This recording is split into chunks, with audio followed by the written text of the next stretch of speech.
Hello বন্ধুরা, আমি reiki grandmaster tarot card reader astrologer Reshmi আজকে চলে এসেছি আপনাদের সকলের সাথে একটা নতুন টোটকা টিপস নিয়ে আলোচনা করতে। তো প্রতি বছর সকলেই নানা রকম গণপতির পুজো নিয়ে আপনাদেরকে রেমেডি দিয়ে থাকেন। এবছরের গণপতির যে শ্রী গণেশের পুজোটা এবং একটু অন্যরকম হয়ে যাক, আমি কিছু অন্যরকম আপনাদের জন্য নিয়ে এসেছি, যেটা আপনারা হয়তো চান।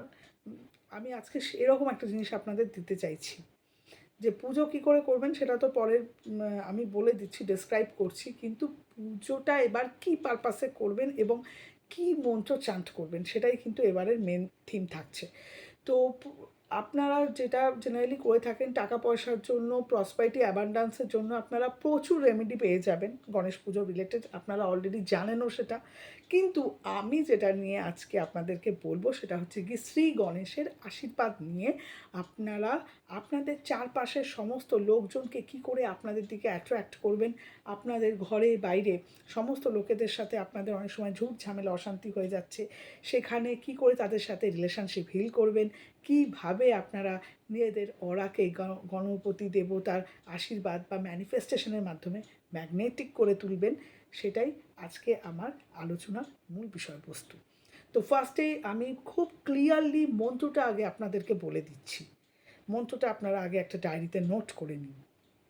ওম হ্রিং শ্রিং গং গণপতায় বক্রতুণ্ড তন্নে বিদ্মহে সর্বজন বর্ষং কুরু কুরু স্বাহা।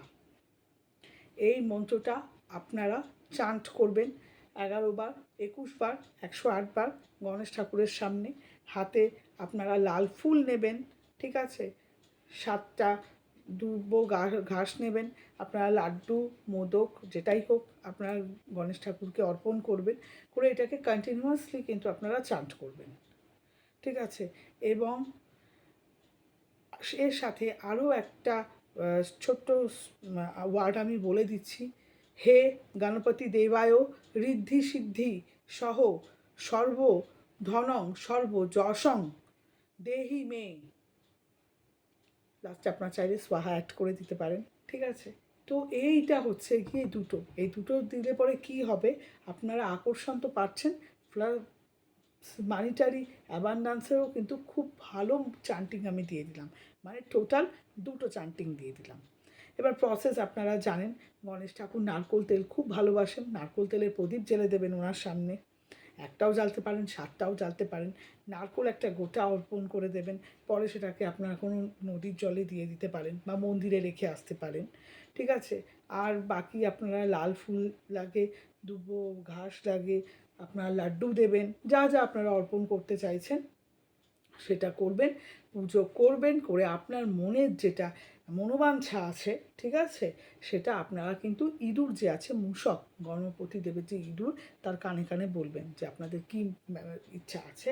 দেখবেন আগামী বছর আপনাদের পুজোর আগে আপনাদের সর্ব ইচ্ছা কিন্তু ম্যানিফেস্ট হয়ে যাবে। আর ধরুন যদি আপনার বাড়িতে একদম স্থায়ী গণেশ ঠাকুরের মূর্তি থেকে থাকে বা পিকচার থেকে থাকে, আপনার যদি কোনো মনোবাঞ্ছা থাকে, সেটা আপনার নাম, অ্যাড্রেস, ফোন নাম্বার দিয়ে গণপতি ঠাকুরকে মানে টু বলে যেটা লেখে, ঠিক আছে, সেইভাবে যে হে শ্রী গণেশ সর্বসিদ্ধিদাতা, ঠিক আছে, আমার এগুলো এগুলো এগুলো হয়ে গেছে, হয়নি হয়তো বাট হয়ে গেছে, এগুলো করে দেওয়ার জন্য অসংখ্য অসংখ্য ধন্যবাদ, থ্যাংক ইউ সো মাচ বলে নিজের নাম লিখে সাইন করে ওটাকে 4 ফোল্ড করে ওর তলায় ঢুকিয়ে রেখে দেবেন। যখন আপনার উইশ ফুলফিল হয়ে যাবে তারপরে ওটাকে বের করে আপনারা ওটাকে জলেও দিয়ে দিতে পারেন, বার্ন করে ওটাকে অ্যাসটাকে কী করতে পারেন, ইউনিভার্সেও কিন্তু গ্লো করে দিতে পারেন। তাহলে বলুন, এত ভালো একটা রেমেডির পরে আর অন্য কিছু কি লাগে? আপনাদের তো গণেশের পুজো এমনি সাকসেসফুল হয়ে যাবে। ভালো করে এটাকে করুন, করে আপনারা সিদ্ধিদাতার কাছে আপনাদের মনোবাঞ্ছা, চাকরি বাকরি যা আছে, বিবাহ, সব আপনারা চেয়ে নিন। এই ধরনের আরও টোটকা পেতে আমার সাথে, আমাদের চ্যানেলের সাথে কিন্তু আপনাদেরকে যুক্ত থাকতে হবে। পেজ অ্যান্ড প্রোফাইলগুলোকে লাইক করে শেয়ার করে দিতে হবে। আর ভালো লাগলে ভিডিওটাকে আপনারা শেয়ার করবেন, যাতে আরও বেশি বেশি মানুষের কাছে এটা পৌঁছায় এবং লোকজন যাতে এর বেনিফিট পায়। টাটা।